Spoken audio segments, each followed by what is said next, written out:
Muito bem. Existem algumas situações onde o eixo da bomba ele fica abaixo do nível de água do poço de sucção. Então percebam que aqui a gente tem um poço de sucção, nível de água Na1. Aqui da mesma forma, nesse arranjo, o nível de água Na1 no poço de sucção. E percebam que a bomba ela tem o seu eixo situado mais baixo do que o nível de água do poço de sucção. Então esse seria o eixo da bomba. Está situado nos dois casos mais baixo do que o nível de água do poço de sucção. Então temos a bomba ligada a um eixo, a um motor. Então temos aqui o conjunto motobomba. O rotor está aqui dentro, tá? Dentro da caixa espiral. Beleza, pessoal? Percebam que nesse arranjo nós temos aqui um crivo, temos uma redução gradual, percebam aqui redução gradual, que vai fazer essa transição de diâmetro, certo? E é um arranjo que nós não precisamos, a priori, da válvula de pé. Por que não é necessário, ou estritamente necessária, a válvula de pé nesse arranjo afogado, pessoal? Conseguem falar? Por que a válvula de pé não é necessária nesse arranjo aí? Ela era necessária aqui, ó. Aqui a gente precisava da válvula de pé. Não está bem desenhada porque é aquela peça, válvula de pé com crivo, né? 2 em 1 que nós falamos. Mas esse arranjo aqui tem válvula de pé, ó. Esse arranjo aqui não tem. Por que não precisa ter válvula de pé aqui? Qual é o papel da válvula de pé? Manter a tubulação de sucção sempre cheia de água para propiciar um novo ciclo de bombeamento após uma interrupção. Certo? Então, estou bombeando a água, desliguei a bomba. Para bombear a água novamente, basta eu ligar a bomba, porque vai ter água na tubulação de sucção. A válvula de pé segura a água na tubulação de sucção. Se não houvesse válvula de pé aqui, no arranjo não afogado, a água, ao desligar a bomba, a água desceria para o poço de sucção.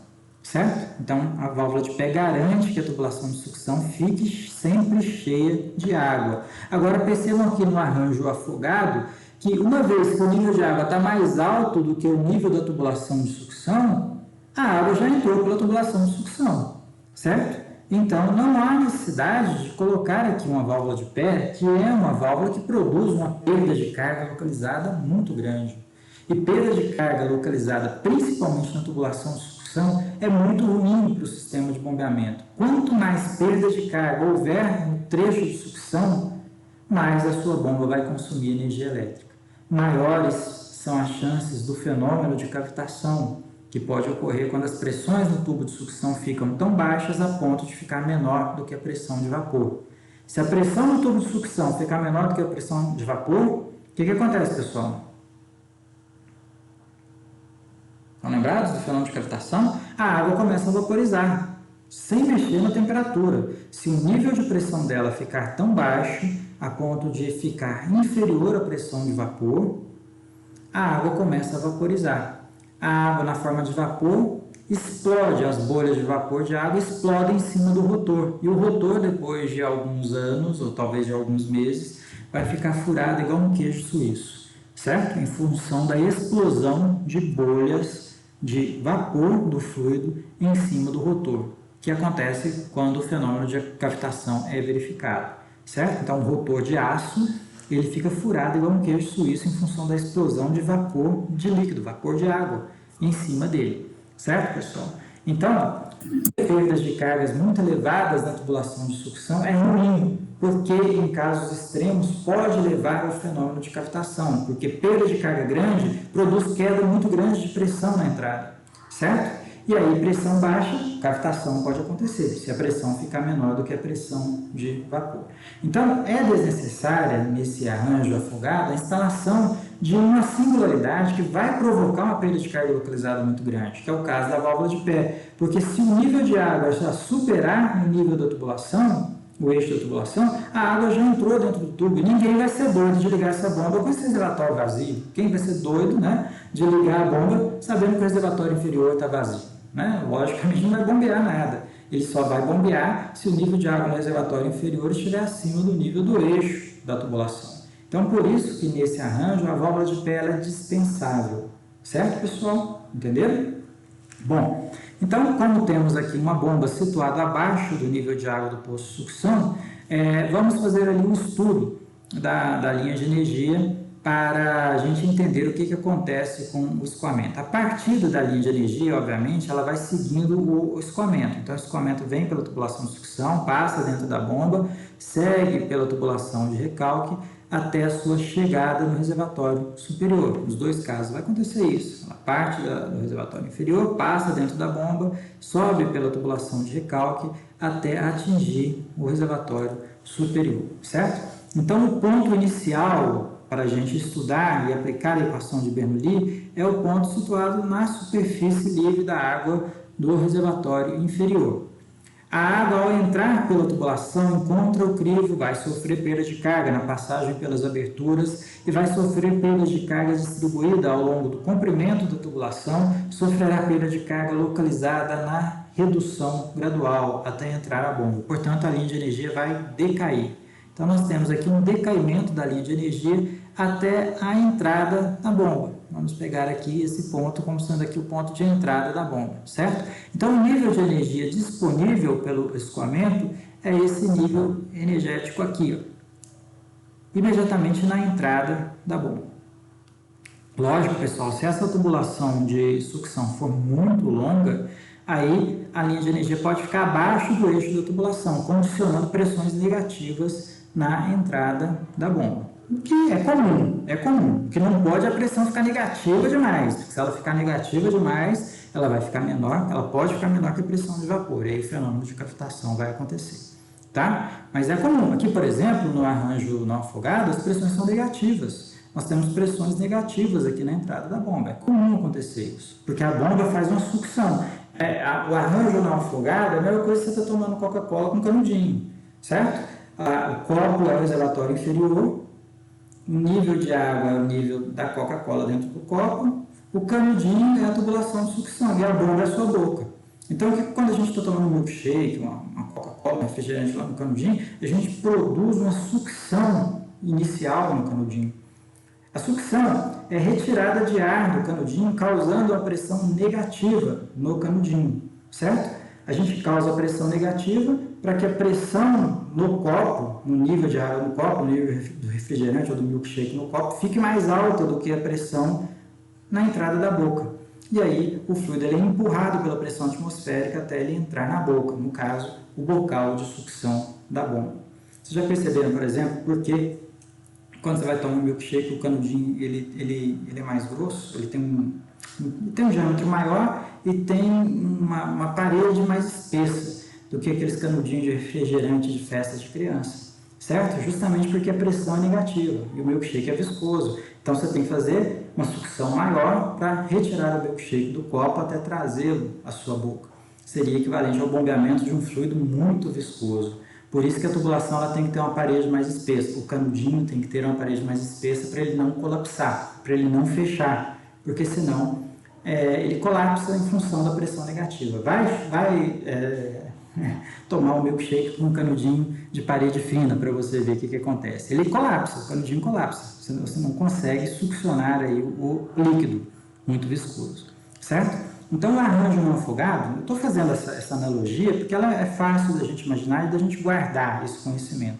É como se fosse a gente tomando um refresco, um refrigerante, um milkshake com canudinho, certo? Em suma, as pressões são negativas no canudinho, na tubulação de sucção. Aqui no arranjo afogado, se a tubulação de sucção for muito longa, pode acontecer disso, a pressão ficar negativa também. Normal, não tem problema nenhum, certo? O que tem problema é cavitação, a pressão ficar muito negativa a ponto de ocorrer a cavitação. Beleza, gente? Tá? Então, nós temos esse arranjo aqui da linha de energia, um decaimento da linha de energia desse ponto, que seria o ponto 1, até a entrada da bomba. A bomba precisa fornecer energia para o escoamento para que ele atinja, nesse caso, o nível de água Na2 no reservatório superior. A linha de energia ela precisa chegar no ponto 2, lá no nível de água, porque a nossa saída de tubulação é afogada, certo? Então, a chegada, o ponto de chegada da linha de energia é esse ponto 2 aqui, ó. Porque o fluido ele é lançado por essa saída afogada na forma de jato dentro do reservatório inferior. Então, é um jato interno, não é um jato livre, é um jato interno, aprisionado aqui dentro do reservatório inferior. Então, a linha de energia ela termina no nível de água do reservatório superior, ou seja, o traçado da linha de energia é um traçado que vai terminar em Na2. O nível de energia do escoamento na saída da bomba, imediatamente lá no bocal de descarga da bomba, é o nível de energia que deverá atingir esse ponto aqui, suficiente para ele vencer as perdas de cargas verificadas na tubulação de recalque, certo, pessoal? Beleza. Então, se nós fizermos o mesmo esquema que foi feito lá no slide anterior, aqui a gente teria a perda de carga verificada, a partir desse ponto aqui na superfície livre, essa seria a perda de carga verificada na sucção. Ela vai marcar o decaimento da linha de energia no trecho de sucção. Perda de carga verificada no trecho de sucção. Certo? E essa aqui seria a perda de carga verificada no trecho de recalque, desde a linha d'água, no nível de água Na2, até o nível de energia na saída do bocal de sucção. Então, essa seria a perda de carga verificada no recalque. Certo? Qual seria aqui a altura geométrica desse sistema? A altura geométrica desse sistema seria igual ao nível de água Na2 menos o nível de água Na1. Semelhante ao primeiro caso lá da bomba não afogada, certo? Vamos ver aqui o segundo arranjo, o arranjo da direita. Na tubulação de sucção acontece a mesma coisa, não tem diferença nenhuma em relação à figura anterior, certo? Então, o nível de água no reservatório inferior, ele vai marcar aqui aquilo que a gente chama de ponto 1. O fluido entrará pela tubulação de sucção, sofrerá perda de carga no crivo, sofrerá perda de carga distribuída ao longo do comprimento do tubo, sofrerá perda de carga na redução gradual até entrar na bomba. Portanto, a linha de energia vai decair. Então, nós temos aqui um decaimento da linha de energia na tubulação de sucção, de forma que o fluido terá disponível na entrada da bomba o nível energético que estará nesse ponto aqui. Certo? A diferença aqui é a saída de água. Mais uma vez, a saída de água ela é na forma de jato livre. Então, nós temos aqui uma saída na forma de jato livre, onde pouco importa a posição do nível de água no reservatório superior, certo? Importa muito mais saber qual é a cota de saída da tubulação, a cota de saída aqui do eixo da tubulação, é aquilo que nós chamamos lá no slide anterior de NTR, nível da tubulação de recalque, nível final da tubulação de recalque. Importa muito mais saber qual é a velocidade de lançamento desse jato, né? A velocidade que o fluido tem ao lançar o jato para dentro do reservatório superior. Então, essa velocidade veio aqui, porque ao sair por essa seção transversal, o fluido tem disponível uma carga cinética V ao quadrado sobre 2G, certo? Então, há aqui uma carga cinética V ao quadrado sobre 2G,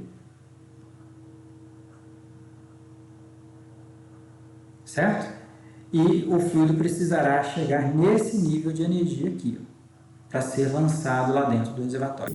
No bocal de descarga da bomba, certo? O nível energético do escoamento tem que ser suficiente para superar esse nível causado pelo nível NTR mais o V ao quadrado sobre 2G, certo? Então, o fluido, ao sair da bomba, ele tem que ser impulsionado de forma a atingir um nível energético suficiente para vencer a cota desse ponto.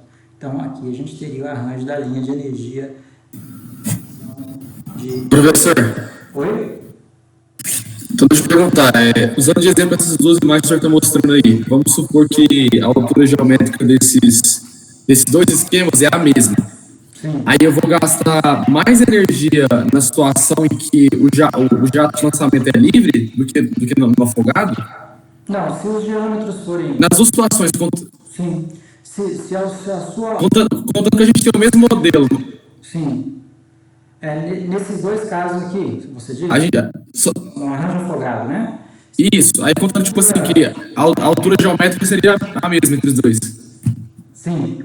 Aí, nesse caso, vai acontecer isso, tá? Porque você vai ter que vencer mais um V ao quadrado sobre 2G nesse caso da direita. Então, seria um pouquinho maior o nível de energia suficiente para a chegada ali, tá? Se a altura geométrica fosse igual. Porque aqui, nesse caso, da direita, a altura geométrica ela é calculada diferente, né? Então, a altura geométrica aqui, ó, no caso da direita, ela seria NTR, nível da tubulação, menos o NA1. Tudo bem? Então, se esses HGs forem iguais, aí você ainda tem um acréscimo de V ao quadrado sobre 2G no caso da direita. Então, seria um pouquinho maior, tá? Então, você gasta um pouquinho mais de energia nesse arranjo. Mas, normalmente, pessoal, o V ao quadrado sobre 2G ele é pequeno. Ele é da ordem de poucos centímetros.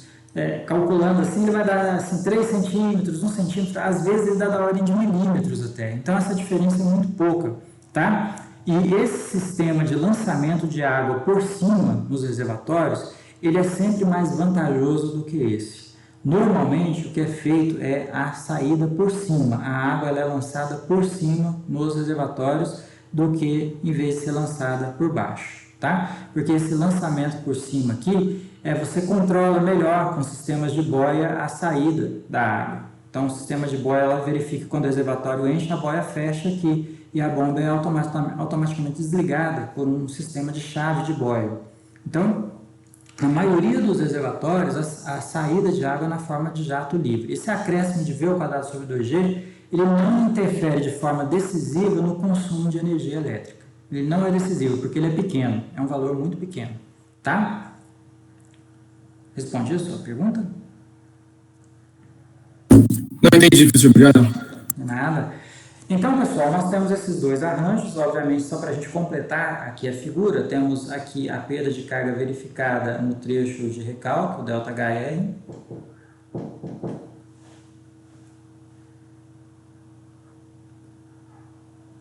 E aqui a perda de carga verificada no trecho de sucção, ΔHS.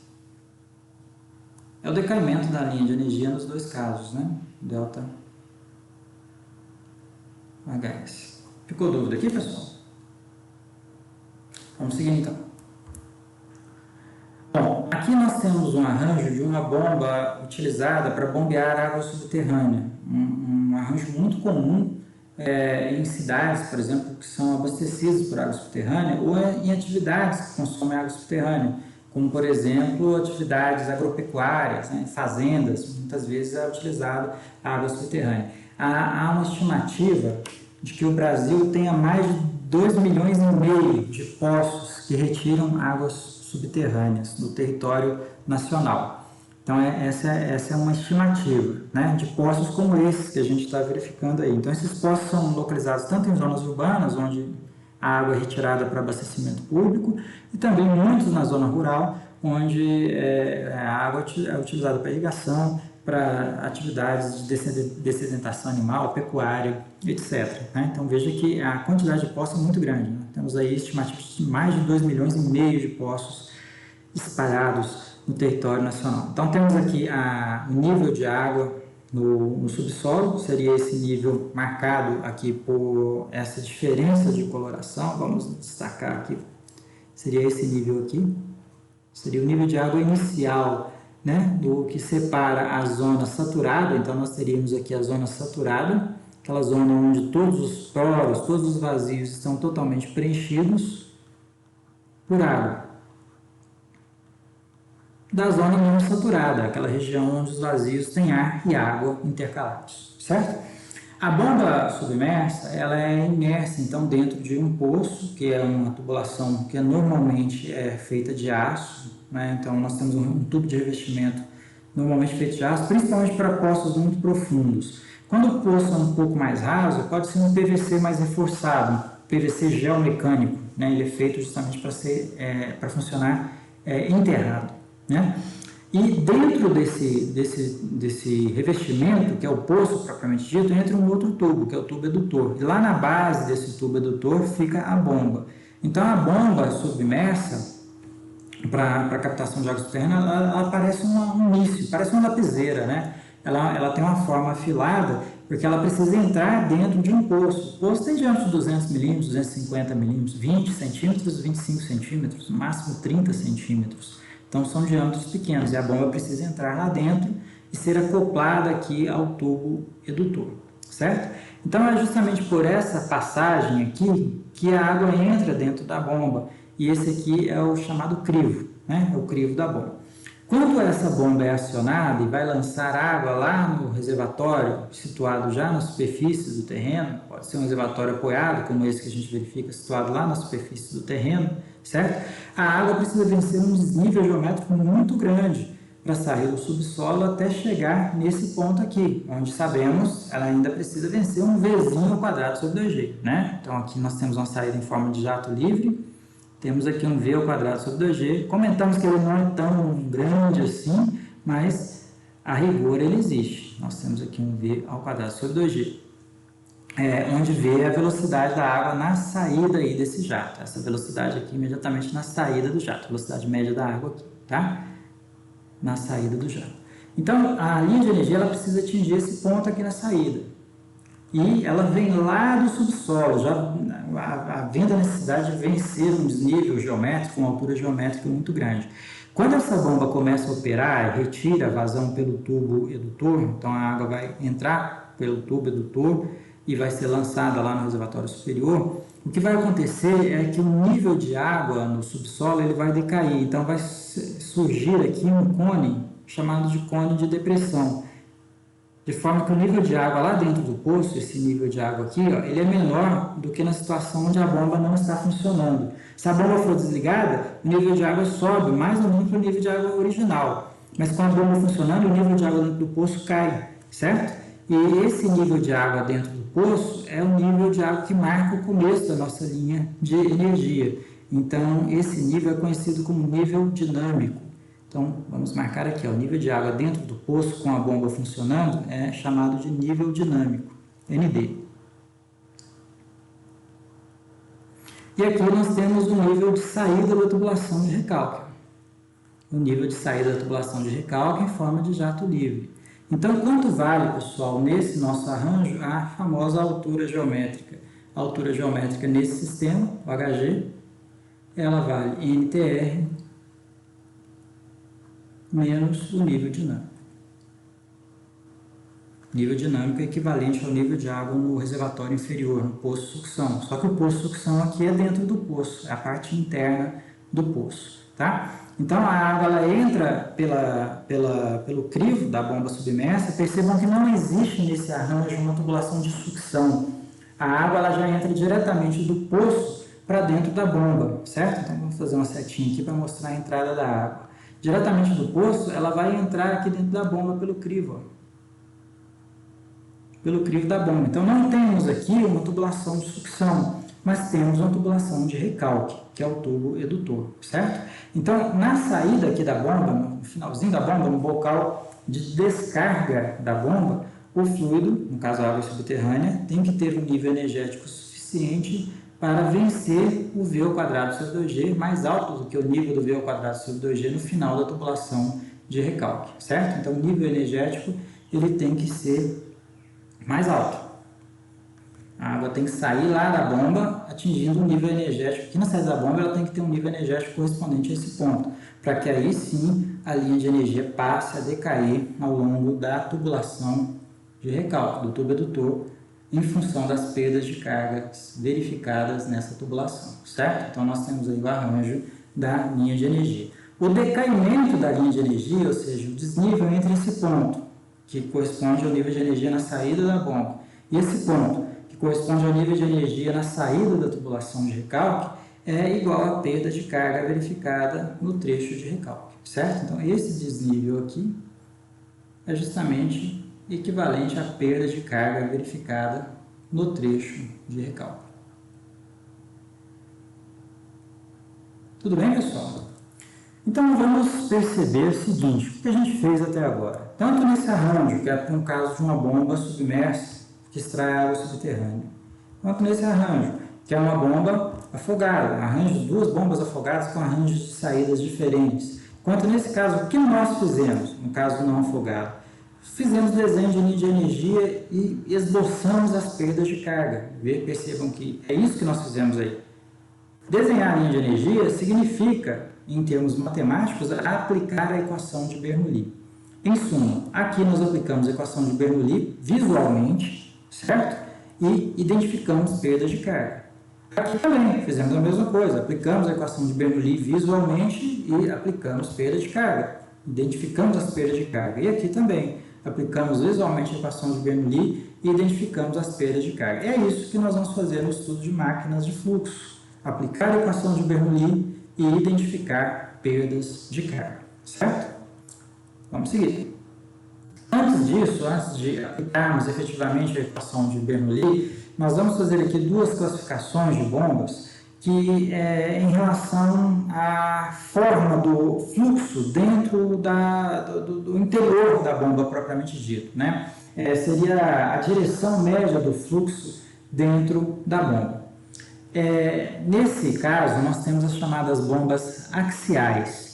São bombas aqui indicadas para grandes vazões e pequenas alturas de elevação. Elas são axiais porque o fluxo de entrada ele ocorre mais ou menos paralelo ao eixo do rotor. Então, aqui nós temos o eixo do rotor, ó.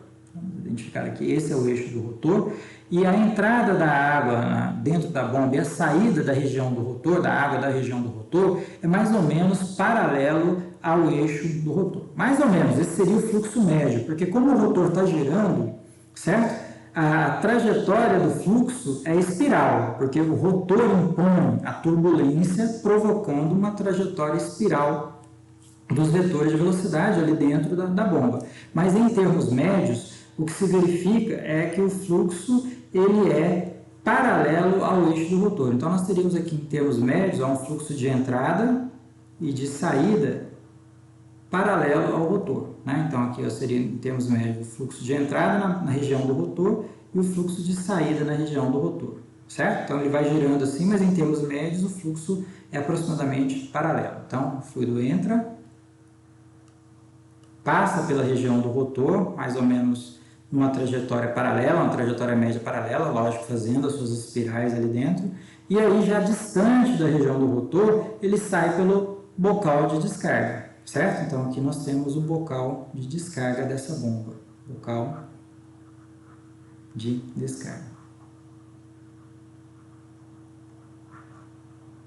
Então, bombas que têm no seu interior essa configuração, onde o bocal de descarga ele fica longe do rotor, da região do rotor, e na região do rotor há um fluxo médio paralelo ao seu eixo, são as bombas axiais. Bombas que não são indicadas para grandes alturas de elevação. Então, por exemplo, uma bomba axial como essa, nós não vamos usar uma bomba axial como essa para bombear a água do reservatório inferior ao reservatório superior de um prédio, por exemplo, um prédio de 10 andares, e, para falar a verdade, nem um prédio de 4 ou 5 andares, né? Não são bombas indicadas para grandes alturas de elevação. Nós não vamos usar uma bomba axial como essa para retirar água de um rio e bombear essa água a 100 metros de altura, num desnível, para ela chegar até uma estação de tratamento de água de uma cidade. Certo? Porque a altura de elevação seria muito grande.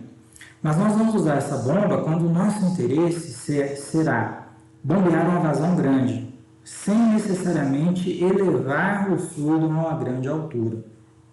É um caso que não acontece muito na maioria da prática dos nossos problemas de engenharia civil. Para ser sincero, a maior parte dos nossos problemas de engenharia civil, o engenheiro civil está interessado em vencer desníveis geométricos, vencer alturas. O escoamento precisa vencer alturas, ou seja, precisa vencer uma altura geométrica, certo? Então, isso que vai acontecer na maior parte dos casos práticos de engenharia civil. São bombas que precisam vencer desníveis. Mas, em alguns casos um pouco particulares, nós precisamos de uma bomba que bombeie uma grande vazão, sem necessariamente vencer grandes desníveis. Um exemplo desse caso seriam bombas para retirar água de regiões alagadas. Vamos imaginar que você tenha... Vamos imaginar um caso prático, você esteja fazendo a obra de uma estrada, certo? E aí, você foi embora para casa e naquela madrugada choveu pra caramba. Caiu uma baita de uma chuva naquela região que você estava trabalhando. Aí você volta lá, está tudo alagado, aquela região que você estava trabalhando. Você precisa tirar a água dali rápido para continuar a trabalhar. Uma bomba axial seria uma boa ideia, porque ela bombeia uma vazão grande, portanto consegue esvaziar aquela região alagada rapidamente, sem necessariamente elevar a água a uma grande altura de elevação. Você só precisa tirar a água daquele local para você trabalhar, certo? Isso pode acontecer também numa região inundada de uma cidade. Vamos imaginar uma região na várzea de um rio, né? Uma região urbana que esteja ali na várzea de um rio, essa região foi inundada, e aí você precisa retirar ou diminuir o alagamento dessa região. A chuva já passou. Com o uso de uma bomba que consiga bombear uma vazão grande, você consegue secar, né? Vamos dizer assim, reduzir o nível de alagamento naquela região mais rápido. Mas você não precisa elevar essa água a grande altura, você só precisa tirar a água dali, tirar a água da região alagada, certo? Então são exemplos de aplicações de bombas axiais como essas. Conforme eu falei, a maior parte dos nossos casos práticos são casos onde a gente precisa vencer projetos, né? Onde a gente precisa vencer desníveis, a gente precisa vencer alturas geométricas consideráveis. E aí, nesses casos, é outro tipo de bomba que a gente vai trabalhar. Aqui mais um exemplo de uma bomba axial, ainda da bomba como essa aqui, bomba para grandes vazões e pequenas alturas de elevação. É uma bomba dessa marca. Por exemplo, aqui, ó, essa bomba ela consegue bombear até 30 mil metros cúbicos por hora, equivalente a 8,33 metros cúbicos por segundo. Isso aqui é água pra caramba, 8,33 metros cúbicos por segundo, pessoal. É mais do que muitos córregos e ribeirões. Se imaginarmos, por exemplo, vamos pegar ali o rio Uberabinha, tá? Vamos imaginar o rio Uberabinha no trecho urbano de Uberlândia, num período de estiagem, num período longe do período chuvoso. Ele vai ter uma vazão em torno de 20 metros cúbicos por segundo, mais ou menos isso, às vezes até menos, se o período de estiagem for muito longo, de 15 a 30 metros cúbicos por segundo, seria em torno disso a vazão ali do rio Uberabinha. E veja que essa bomba ela consegue bombear até 8,33 metros cúbicos por segundo. Essa bomba específica aqui, tá? Então isso aqui é vazão maior do que a vazão de muitos ribeirões. Isso é uma vazão muito alta isso aqui. Mas veja que a altura de elevação dela não é tão grande. Ela bombeia uma vazão grande, mas em compensação ela consegue uma altura de elevação de até 8 metros. Não é muita coisa, certo? Isso aqui não conseguiria, por exemplo, transferir água para o reservatório superior de um prédio de 5 andares, né? Então é uma bomba axial. Grandes vazões, porém em pequenas alturas de elevação. O fluido entra pelo bocal de sucção e segue na região do rotor uma trajetória média paralela ao eixo do rotor. O eixo está aqui, ó, ligado lá com o motor. Deixa eu desenhar esse eixo de outra cor aqui para não ficar muito carregado. Veja que aqui está o motor, aqui está o rotor, então esse eixo ele estaria aqui, acoplado lá ao motor, certo? Então a trajetória média na região do rotor é paralela. Aí depois lá no bocal de descarga o fluido sai, tá? Então, nós teríamos uma trajetória média paralela na entrada da bomba e na saída da bomba, uma trajetória média aqui, na entrada do rotor, na saída do rotor, né? Uma trajetória média paralela ao eixo. Aí lá no bocal de descarga, aí não, aí o fluido ele muda a direção em função do desenho do bocal de descarga, certo? Esse seria um arranjo interno de uma bomba axial. Aqui nós temos as bombas radiais ou bombas centrífugas, que são aquelas bombas que nós mais utilizamos nos nossos casos práticos de engenharia civil. São aquelas bombas que são utilizadas para grandes alturas de elevação. As vazões podem ser baixas ou moderadas, normalmente não tão altas como a bomba axial consegue, mas a altura de elevação conseguida pelas bombas centrífugas é aquilo que a gente mais pretende alcançar nos projetos de engenharia civil, sistemas prediais, sistemas de abastecimento de água, etc. Certo? Então, como eu arranjo aqui? Nós temos aqui o bocal de sucção, onde o fluido entra pelo bocal de sucção, então esse seria aqui o sentido, né, de entrada do fluido pelo bocal de sucção. Ele é impulsionado pelo rotor, conforme nós já vimos em exemplos anteriores, e sai pelo bocal de descarga, a saída do escoamento bocal de descarga. Veja que a trajetória média sofrida pelo escoamento entre o bocal de sucção e o bocal de descarga forma aproximadamente 90 graus. Então, nós temos na região próxima ao rotor um ângulo de 90 graus, aproximadamente 90 graus, de trajetória média do escoamento, na entrada e saída. Então, o fluido entra numa direção e sai numa direção aproximadamente normal à direção de entrada. Isso em termos médios, porque em função do giro do rotor há turbulência, movimento instantâneo do fluido em forma de espiral, mas a entrada média acontece com um ângulo aproximadamente normal à saída média, certo? Então, nós temos aqui aproximadamente um ângulo de 90 graus formado ali na região do rotor. Então, é uma configuração diferente da configuração das bombas axiais. Tudo bem, pessoal? Qual é a grande vantagem das bombas radiais e por que elas conseguem grandes alturas de elevação? A grande vantagem é essa, né? Altura de elevação grande. Agora, por que essas bombas conseguem conferir grandes alturas de elevação? É justamente pelo fato da pressão do fluido aqui no bocal de sucção ser alta. A carga de pressão que o fluido tem disponível aqui no bocal de sucção é uma carga de pressão P sobre gama muito alta. Então, o fluido sai ali do bocal de sucção, do bocal de descarga, tá? Com uma carga piezométrica muito grande. Então, como a pressão na saída das bombas centrífugas é muito grande, esse fluido ele consegue atingir uma carga energética alta na saída dessas bombas. E aí consegue vencer grandes alturas de elevação.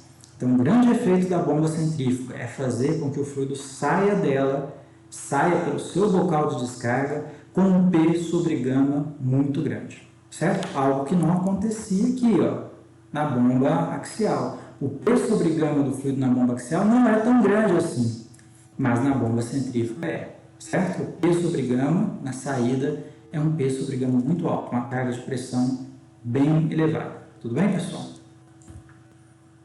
Aqui novamente nós temos mais uma vez o arranjo de uma bomba radial. Veja por que é chamado de caixa espiral, é a forma de uma espiral. Em linguagem popular o povo chama isso aqui até de caracol, parece um caracol, mas isso é uma linguagem mais popular, obviamente não é uma linguagem técnica, né? Aqui está o bocal de sucção, o fluido então ele entra pelo bocal de sucção, obviamente guiado pela tubulação e por eventuais reduções graduais, né? Entra aqui, entra em contato com o rotor lá dentro e sai aqui pelo bocal de descarga com uma elevada carga de pressão, P sobre gama muito grande aqui na saída do bocal de descarga dessa bomba, certo? Essa seria a trajetória seguida pelo fluido aqui, ó. Entra em contato aqui com o rotor, ele vai sendo girado pelo rotor. À medida que o fluido é impulsionado pelo rotor, ele adquire força centrífuga, por isso que essas bombas são chamadas de forças centrífugas, bombas centrífugas, né? E em função da força centrífuga, porque o fluido está girando ali no rotor, ele vai sendo expulso da região do rotor até entrar aqui na caixa espiral, ó. Então ele entra na caixa espiral e aí ele é direcionado até o bocal de descarga e sai aqui com P sobre gama muito alto, uma carga de pressão bastante elevada. Nessa imagem aqui, a gente vê a distribuição de pressão do escoamento no entorno do rotor. Então, a pressão é baixa na chegada do rotor, seria o olho do rotor, né? O fluido ele entra aqui, ó, pelo bocal de sucção, então ele entra com uma pressão baixa. Então, aqui no olho do rotor, ele tem uma pressão baixa. Mas, à medida que ele vai sendo expulso da região do rotor, ele vai adquirindo uma pressão grande. E sai lá, então, conforme falamos, do bocal de descarga, num nível de pressão muito alto. Vamos rodar esse filme aqui para ele nos mostrar como é a parte interna de uma bomba centrífuga, resumindo o que nós comentamos aqui, mas fique mais fácil da gente visualizar, tá?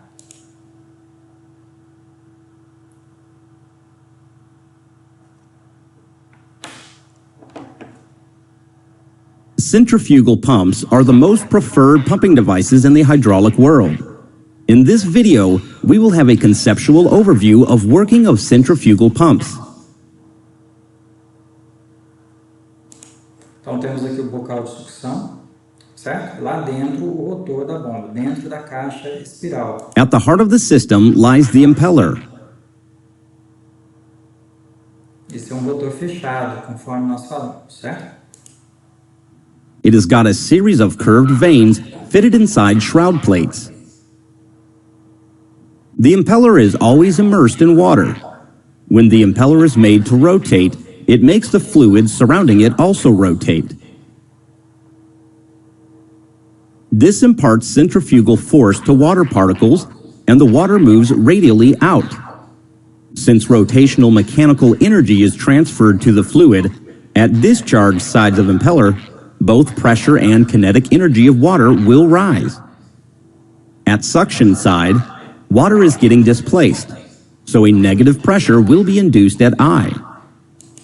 Então, conforme nós falamos, o fluido sai da região do rotor de uma bomba centrífuga com uma pressão muito alta, mas ele entra com a pressão baixa, né? Com pressão negativa, menor aqui do que a pressão atmosférica. Então, no olho do rotor, a pressão que o fluido tem é uma pressão baixa. Such low pressure helps in sucking fresh water stream into the system again, and this process continues.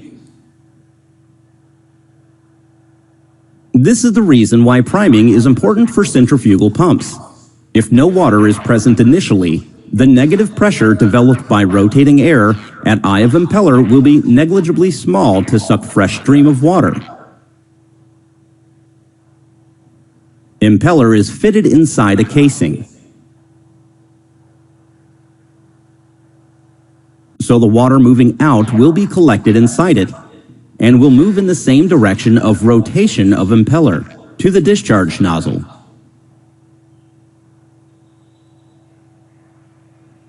Here you can note one specialty of casing. It has got increasing area along the flow direction. Such increasing area will help in accommodating newly added water stream and will also help in reducing exit flow velocity. Reduction in flow velocity will result in increase in static pressure. Então aqui, pessoal, a gente verifica o seguinte, vocês podem ver que a caixa espiral, ela tem um desenho onde o diâmetro dela, na saída do rotor, tá? já considerando a região fora do rotor, da zona do rotor, o diâmetro ele vai aumentando um pouco, vocês conseguem perceber? Até na saída do bocal de descarga. Então nós temos aqui no bocal de descarga um diâmetro maior do que o diâmetro da espiral na região do rotor.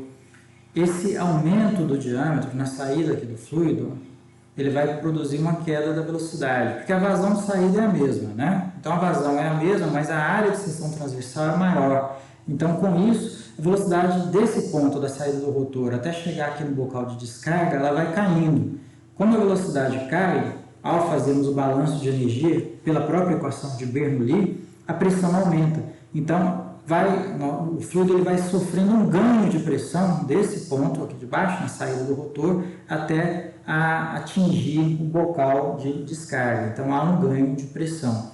Essa forma do diâmetro da caixa espiral de ir aumentando o diâmetro, né, nessa passagem aqui, nesse trecho, ele contribui para que a pressão seja alta. A velocidade cai, mas nesse balanço de energia a pressão aumenta. Então ele sai com uma elevada carga de pressão aqui da bomba, que é importante para que o fluido consiga vencer grandes alturas geométricas. Which is required to overcome resistance of pumping system. Here you can see more details of vanes inside impeller. They are backward curved vanes with state-of-the-art eye configuration. This vane is extracted from a Kirloskar pump model. If pressure at suction side of impeller goes below vapor pressure of water, a dangerous phenomenon could happen. Isso aqui não pode acontecer nunca, né? Vamos voltar aqui de novo para aparecer lá. Isso é tudo que um projetista, ou talvez não tudo, mas é o que o projetista de um sistema de bombeamento tem que evitar. Isso não pode acontecer no sistema de bombeamento. A pressão na entrada do bocal de sucção ficar menor do que a pressão de vapor, certo? Significa que esse fluido ele vai vaporizar, vai formar bolhas de vapor desse fluido, e essas bolhas de vapor elas se chocam nos locais de grande pressão, quando o fluido encontra o rotor, né? Então dentro do rotor da bomba, onde a pressão vai aumentando, essas bolhas começam a explodir, e explodindo essas bolhas no entorno do rotor, elas vão causar tensões de tração instantâneas nesse rotor, e vai fazer com que esse rotor aí ele fique, conforme eu falei, furado, igual um queijo suíço, depois de alguns meses ou alguns anos de funcionamento. E olha que o rotor é de aço, certo, pessoal? Então, esse fenômeno de cavitação ele é totalmente indesejável nos projetos hidráulicos, em qualquer projeto hidráulico, principalmente no sistema de bombeamento. Então, nós vamos aprender, não aqui em mecânica dos fluidos, mas lá em hidráulica, um critério que vai dar segurança ao projetista para que ele evite esse fenômeno, que é o fenômeno de cavitação. Could happen. Nós vamos ver aqui algumas Water will start to boil. para o fenômeno, tá? Mas aquele critério numérico mesmo, vocês vão ver em hidráulica, que ele percebam a formação de umas bolinhas de vapor já, tá? Forming vapor bubbles and spoil impeller materials over time. This phenomenon is known as cavitation. More the suction head, lesser should be the pressure at suction side to lift water. This fact puts a limit to maximum suction head a pump can have. Esse HS é a altura de sucção, é a diferença entre o eixo da bomba e o nível de água no reservatório inferior. Então, quanto maior for esse HS, quanto mais a bomba estiver mais alta do que o nível de água do reservatório inferior, a gente aumenta a chance de ter cavitação, certo? Então, um dos critérios que a gente vai fazer é deixar essa bomba mais próxima possível do nível de água do reservatório inferior, ou seja, diminuir esse HS, que é a altura de sucção, é a altura geométrica de sucção, tá? Então, nós vamos diminuir esse HS, que é o desnível entre o eixo da bomba e o nível de água no reservatório inferior. Fazendo isso, a gente diminui as chances de ocorrer cavitação. Careful pump selection is required to avoid problem of cavitation. Aqui aparece aquele critério numérico que eu comentei com vocês, que vocês vão estudar em hidráulica geral. É o NPSH, Net Positive Suction Head, né? A carga de pressão positiva. E aqui ele mostra que o NPSH disponível, o fluido tem que ter na entrada da bomba um NPSH disponível maior do que o NPSH requerido. Quando acontece isso, o NPSH disponível na entrada da bomba é maior do que o NPSH requerido, a gente evita o fenômeno de cavitação. Então, lá em hidráulica, vocês vão calcular esse NPSH, nada mais é do que um balanço de cargas energéticas também, baseado na equação de Bernoulli, nada demais, certo? Mas uma diferença feita em relação à pressão de vapor do fluido. E se o NPSH disponível pelo fluido na entrada da bomba for maior do que o NPSH requerido, evita-se o fenômeno de cavitação. Então, é um estudo importantíssimo no projeto de bombeamento para que a cavitação não ocorra. Current impeller type is enclosed. Semi-open and open impellers are also in use depending upon application. If the working fluid is cloggy in nature, it is preferred to use open kind of impeller. Quanto mais viscoso o fluido, né, maior a tendência de se utilizar rotores abertos, né? Quanto maior quantidade de material sólido, mais viscoso, maior ficam mais recomendáveis os usos de rotores abertos do que rotores fechados. Então, os rotores fechados são destinados àqueles fluidos menos viscosos, fluidos mais isentos de material sólido. They are slightly less efficient. Mechanical design of centrifugal pump is always challenging. A shaft is used to connect between the impeller and motor. Since water pressure inside casing is huge, a proper sealing arrangement is imperative in arresting water leakage through shaft casing clearance. Mechanical seal or stuffing box-based mechanism is used for this purpose. Impeller is mounted on bearings.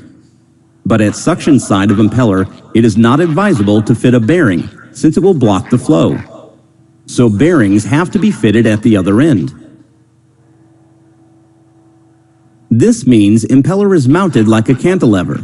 Esses são os rolamentos, né? Importantes para diminuir o atrito ali no eixo que interliga o rotor com o motor. Então nós temos ali a colocação de rolamentos. For high flow rate pumps, a bearing housing with cooling oil is necessary for improving life of bearings.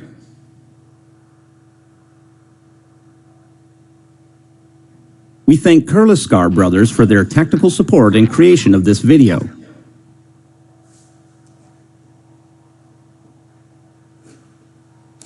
Muito bem, pessoal. Então é interessante esse vídeo porque ele nos dá uma visão bem geral do que ocorre, né, dentro de uma bomba e inclusive de algumas peças necessárias ali para que esse sistema funcione, né, peças necessárias para a bomba.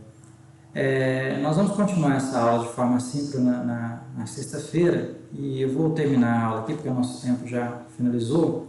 Eu vou pedir para vocês não saírem da sala para a gente salvar a lista de participantes, certo?